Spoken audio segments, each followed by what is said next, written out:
ጋይስ ልንገራችሁ ይሄን ነገር ለምሳሌ የሆነ እቃው ሳህን አይነት ነገር ነው እንደዚህ ልክ ያ እቃ ማለት ነው ምንድነው የሚያደርገው እዛ ቦታ ላይ የነበረውን ነገር አሁን ይሄ ሳህን ነው እዛ በነበረው ቨርቲካሊ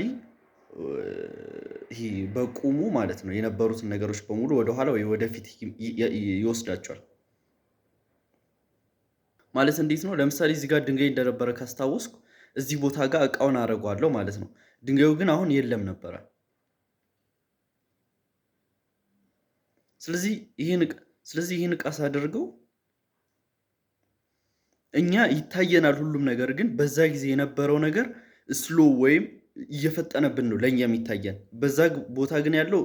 እኩል ተመሳሳይ ምንም ታይም እየተቀየረ አይደለም ግን ለኛ የሚታየን እንዴ ለምን እኛ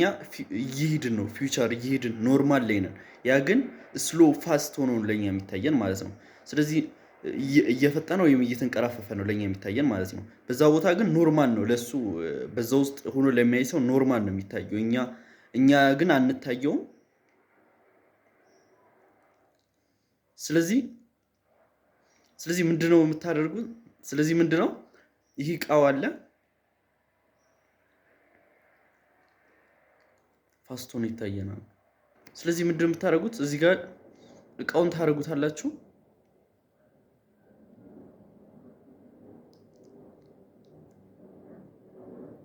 እቃውን ታደርጉታላችሁ ታይሙን ወደ ኋላ አድርጎት እቃውን ታደርጉታላችሁ ታይሙን ወደ ኋላ አድርጎት እዛ የነበረውን ድንጋይ ያደርገዋል ማለት ነው እዛ ጋር የነበረውን ድንጋይ እንዲኖር ያደርገዋል ማለት ነው ለኛ ከዛ እኩል ነው የሚታየን ከዛ በኋላ ሲቆም እኩል ነው የሚታየን ለኛ ድንጋዩ ይታየናል እሱም ያንኝ ስለዚህ ከኛ ፊውቸር እኩል ይሄዳል ማለት ነው ከኛ ጋር እኩል ይሄዳል ማለት ነው ከኛ እኩል ጋር ይሄዳል ማለት ነው ስለዚህ ድንጋዩ ከመጣ በኋላ ከኛ እኩል ጋር ይሄዳል ማለት ነው ነገሩ የታይም ነው ለምሳሌ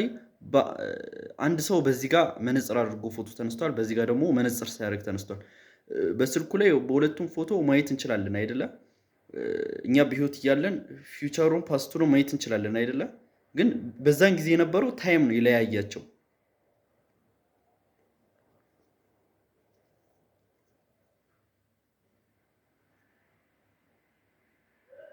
ልክ እንደዛ ማለት ፎቶ ላይ እንደምታዩት ነው በቃ ነገሩ